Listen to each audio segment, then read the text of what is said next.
Okay, welcome to the City of Dayton Plan Commission meeting for January 4th, 2023. I'll call this meeting in order, and we'll start out with the Pledge of Allegiance.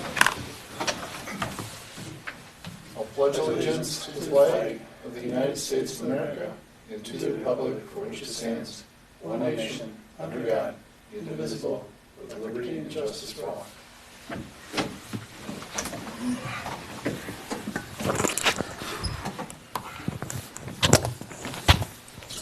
Okay. Item 3 is approval of the agenda. Are there any changes? Not on my end. Hearing none. I guess I'll make a motion to approve the agenda. Second. It's been moved and seconded. All in favor, say aye. Hold on one second. Aye. Aye. Aye.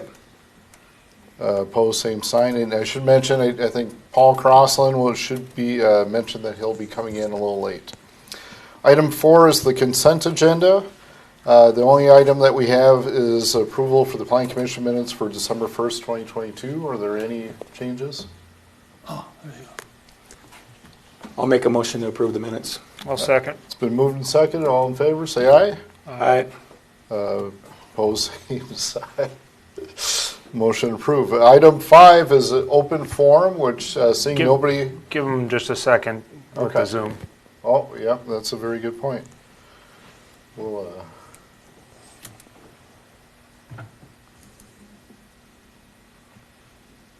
just in case anyone's here in the audience. Start video button. Forward left. Oh, yep, all right. There we go. There we go. Hello, everybody. Hello. Is there just us as the participant on there?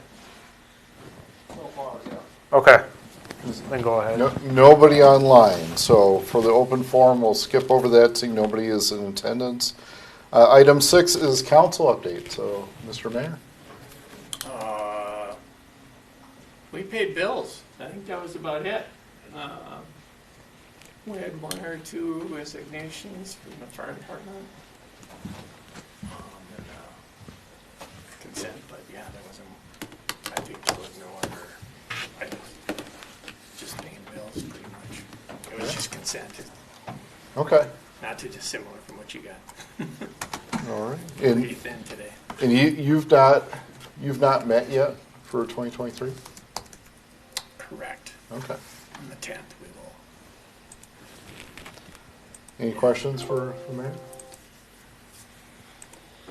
Mr. Chair, I just want to report that the roll has been taken. Yes, thank you. So Crossland came in 6:32. I wrote down. I'll still be here for 3 hours, so. No, we're gonna try for 4. Are you kidding? We only got one item on the agenda. Oh, yeah, that's true. Speaking of which, item 7 is public hearing. 7B is ordinance 2022-18, the repeal and replace section 1001.07 Mississippi River Corridor. Thank you, Mr. Chair, members of the commission. I'm excited to be presenting this ordinance to you this evening as I've been working on the Mississippi River Critical Area Corridor, or Critical Corridor area with the Minnesota DNR since it was first enacted by the legislature to do an update to that rules. So it's been a long time coming, but I'm hoping I can present it well. And you've seen it a little bit in previous form, I believe. So what we're dealing with, this is an ordinance related to the Mississippi River Critical Corridor Area District, or the MRCCA. In the ordinance, it's actually titled 1001.07 Mississippi River Corridor. That's how it's titled and codified in your ordinance. This is an update to the previously required ordinance per Minnesota statutes. I believe it was first enacted in 1979 and has been on the books for the state and numerous cities along the Mississippi River since that time. It was the current ordinance is rather not well thought out, I would say, where this ordinance addresses neighborhood concerns and address big cities' concerns to local communities like Dayton, where they're all a little bit different as you go up and down the river. And this ordinance tries to, or does, I believe, address those needs and desires that were stressed during this rules review process. So it was a well thought out process. So basically, with this ordinance, the statutory authorization was under Minnesota Rules, Chapter 11, 116G, Part 6106.0010 and 6106.0180.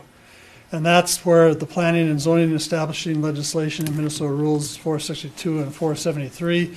So all that comes together in the statutes to give the city of Dayton authority to regulate along the Mississippi River per your zoning authority given under the state statutes. So as I said, I've been working on this for a while now. The first ordinance, or the first statute requirement that it be updated, the rules would be updated, was in 2007. Based on a slow start, lack of involvement of residents along the river in the beginning process, it kind of stalled and didn't get the legislature in 2011 said, well, we're going to finish this task up. So it was started in motion again. It was finally adopted in 2016 or early 2017. And then in 2018, the Minnesota DNR, who's been leading this charge, sent out notice to communities along the river stating you need to adopt ordinances within your code that reflect the Minnesota rules as adopted by the state legislature. So it's kind of a long process, but as a planner, trying to regulate under the old ordinance under compared to what I see under this new ordinance, it's a step in the right direction. So I think the city will be happy should they adopt this ordinance. So the Mississippi critical area runs basically from the northern portion of Dayton all the way down to Hastings, Minnesota. On both sides of the river, the boundaries kind of follow public survey lines for sections as you go down the river. And then as a part of this update that was adopted by the state, it was broken down into 7 districts within the corridor, and then each community has different arrangement of those districts as you march up and down the river. For the city of Dayton, 4 of the 7 districts impact the city of Dayton. The first is the CARN, river neighborhoods, that's in yellow. That's for those predominantly single-family residents that line the river, have their frontage of their yards on the river. The CAROS is the rural open space, that's in the green. Some of that's public and some of that's private. The CA separated from a river, so that's those neighborhoods that aren't abutting on the river, but they actually are maybe a block off of the river, behind those residences that front on the river. And then there's the river towns and crossings, the CARTC, and that's like Old Town Dayton, where they historically have things established along the river prior to any ordinance and statute requirements related to the river. So they had to treat those a little different. The old ordinance looked at all these districts the same. There was 2 classifications, and it was hard to regulate from the testimony from people that were having to do that. So again, I think from what I understand of it and what I've seen through the draft ordinance that was put together by the DNR, as well as with input from the cities impacted by that, myself included, I think you're off to a good start here. So with those different districts, some of the different, this is the actual breakdown of the definitions of it, but for the rural and open space district, it's characterized by rural and low density development, ecological and scenic value, floodplain, undeveloped islands. So each of the districts is well clarified now where it wasn't in the past. And as you go through the different districts, it helps you understand what that district is about, why it was created, and and I think it helps tell the story of what they're trying to do in those different districts. Ultimately, the underlying zoning is, there's no new zoning established with this, it's an overlay, and so the underlying zoning is what's for regulations if you're wondering what can go on in the corridor. And then there are some certain performance standards and things that are identified through the code. One of the biggest things is that they have graphic support for their definitions within the rules. In the past, it talked about bluff impact zones, but nobody knew what a bluff impact zone was, or somebody had a different idea what a bluff impact zone was. So through the process, that definition was massaged, and these different graphic images were included to be adopted with these ordinances. So it clearly shows what a bluff impact zone is. It clearly shows what this one's really relevant to the city of Dayton, the shoreline impact zone. So it's basically the setback from the ordinary high water to the principal structure on the property, and you take half that distance, and that area south of that half distance is the bluff or the shoreline impact zone. And when you look to the ordinance and the state statutes, there's certain things that can, or the state rules, there's certain things that can go on and can't go on in there. Not real restrictive, but the background goal of that is to protect the river, drainage and grading and vegetation. There are some things in the ordinance related to views.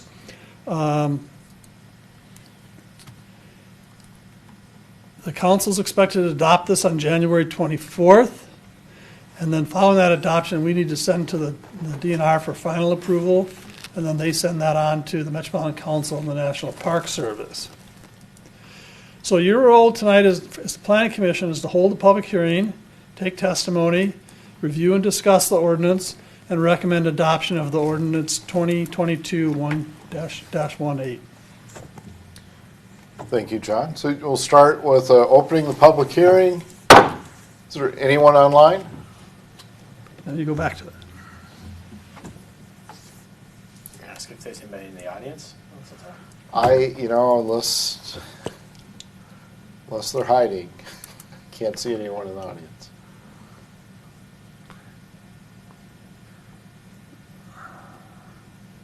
Huh. Go back to your Zoom window. Oh, there's another one there. Okay, here we go. One participant, I don't see Probably it. us. Maybe. probably. John, are you kind of applied, are you in this zone somewhere? What's that? Are you in this, are you impacted by this personally? Personally, no. Oh, I thought I heard you say Just- something. I used to work in Cottage Grove, which has the largest amount of shoreline and bluff line Okay. within the Twin City region, 39 miles. And so that's why I was involved in helping the DNR out there, requesting from cities to do that. Oh, that's quite the experience. So, seeing no one online or in the audience, we'll close the public hearing at 6:44. Any discussion? I'm going to say that this ordinance is so exciting, I don't know what it was before. But I do appreciate the drawings that are in the definitions. I think it does add a lot to explaining where the top of the bluff is and the slope and all that. Anybody? The one, more of a general comment, John, to see if, but when you look at this, how much of this, obviously the maps, they get very specific to Dayton. Is the first half of this, like a lot of the design guidelines, that the guidelines directly from the DNR? Such as the percentage of open space and stuff like that? Yeah, those were all through Okay. the rule writing process, of which there were citizens up and down the river, there was Yeah. staff up and down the river. And so, yeah, it's what's been massaged into the rules. Yep, so these are guidelines that almost the whole corridor are following Yes, versus exactly. not unique to us. Is there, so I know like the DNR sends out a model ordinance and this is sort of what all the cities are encouraged to adopt. Have we changed anything from the model ordinance? There were some minor things in there, but the DNR has reviewed it and accepted it as it stands. So. Okay. Okay. Do you know of any, like, properties that would become non-conforming or any uses at all? I'm not aware of any for Dayton, but the rules do address that. Mm-hmm. Yeah, So it could certainly be mapped out. sure, yeah. Okay.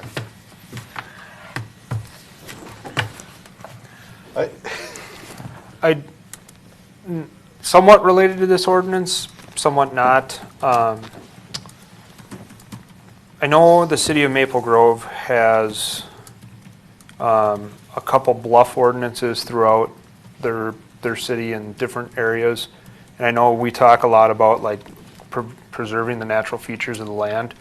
And maybe we can take some guidance from this with some of the bluff drawings, some of the setbacks. I'd like to see that in certain areas, along our lakes. We've got a couple creeks throughout the city to preserve some of those natural features a little bit better. Well, that's a good point. So And Take some lessons learned out of this one. take some out of this, maybe look at Maple Grove's ordinances. The reason I bring it up is the neighborhood behind us was developed by D.R. Horton. Behind me was developed by D.R. Horton. It runs along Rush Creek, and there was a setback from the creek with bluffs and distances. And if you look at the old plat here of where the creek ran, it was heavily wooded through my area. And if you were to go out there today, none of this is there today. And you can see right down to the creek. You can, it all got graded. It all got taken away, and it's one of those that would have been a real nice feature of the area. And there's some other areas throughout the city. I know we've talked a little bit about up on in between 125th and 117th. There's some wetlands in there. There's a couple hills off of. There's one I'm thinking of off of the South Diamond South Lake. shore of South Diamond Lake, yeah. Yeah, well, no, there's a big hill on, it's either South or North Diamond Lake. I think it's North Diamond Lake.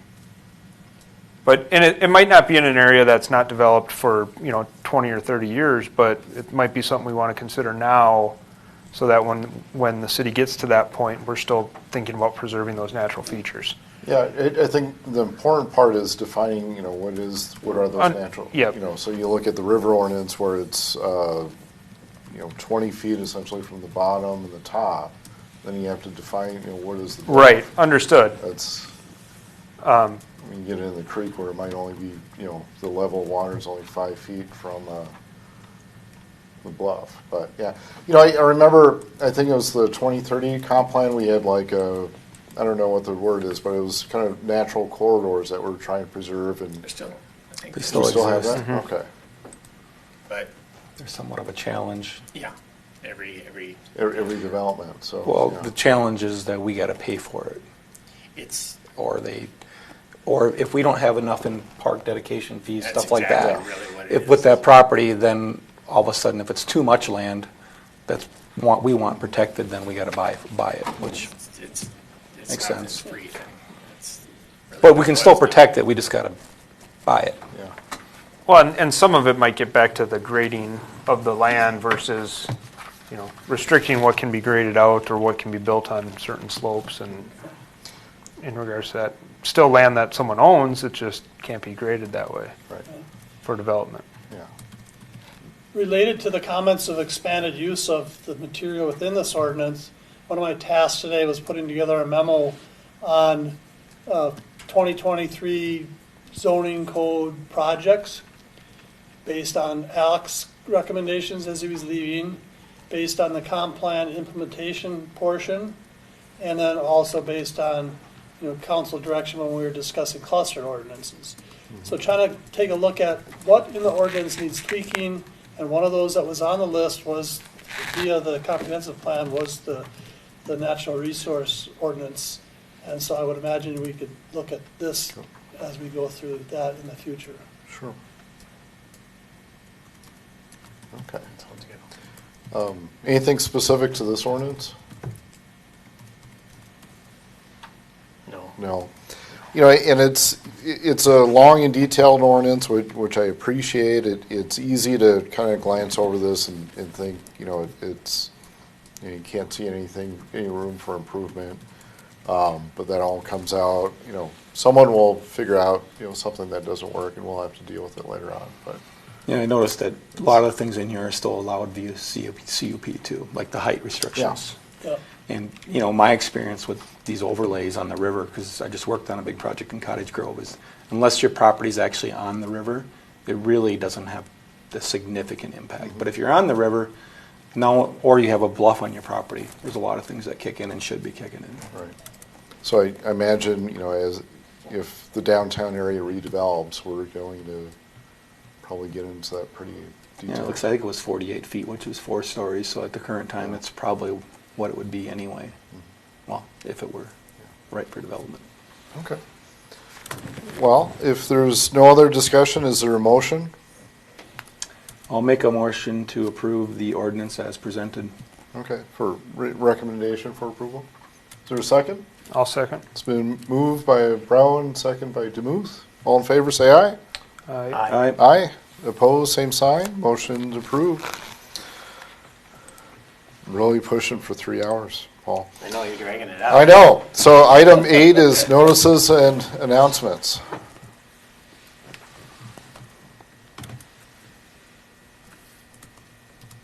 I think it's on your agenda about the February 2nd regular meeting. We have a couple items that will be presented to you that evening. Any preview of what they are? Can't think off the top. Oh, well, Semstone would be one. And perhaps Dayton Mini Storage. Yeah. So it'll be a long evening that would not quite like tonight. And then on a second note, the next meeting, March 2nd, we talked at a department head meeting here yesterday that we'd like, based on the request from the Planning Commission for some additional training, we're talking at this point setting up a PC training portion of the meeting. And we'd also invite the council to that. Things that are typically talked about in those trainings are the roles of the Planning Commission, Robert's rules, open meeting laws, and other things related to your task as a recommending body to the city council and as a representative of the community. So even though I've been through a few of those trainings, I find them all interesting, and then seeing the different commissions' reaction to them. So I think you'll find it a good evening on that one, and hopefully there's less snow by then. So That'd be good. Is that going to be Jay Squires that's facilitating it? we or- haven't talked about it. Okay.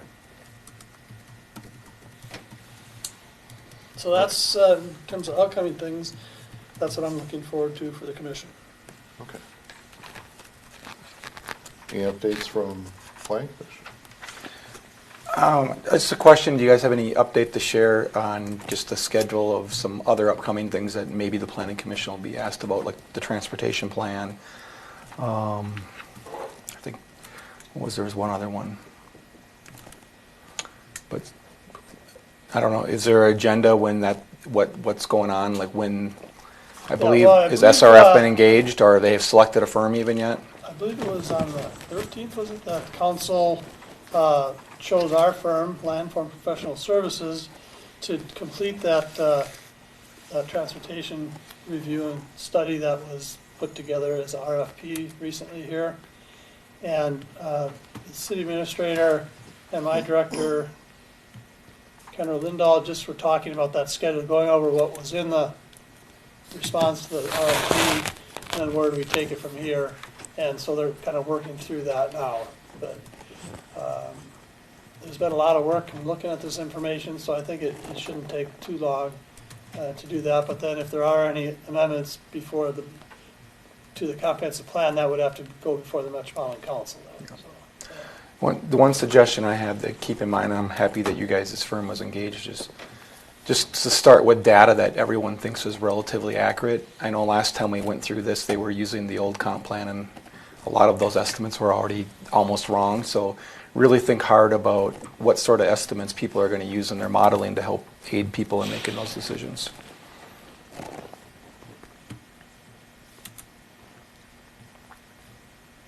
that's good advice, thank you.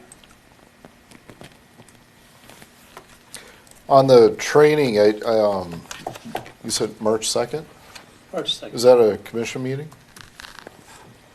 Suppose. On the Yeah, calendar. regular planning Look commission at the meeting. 2022 calendar there.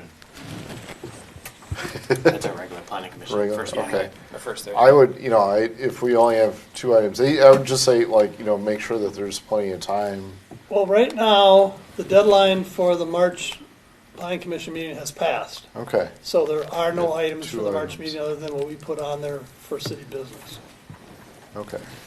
It'll go fast, I would think, but, And one of those would probably be elections of officers, and then if we need to look at any rules or anything like that per your, for what the city's posted.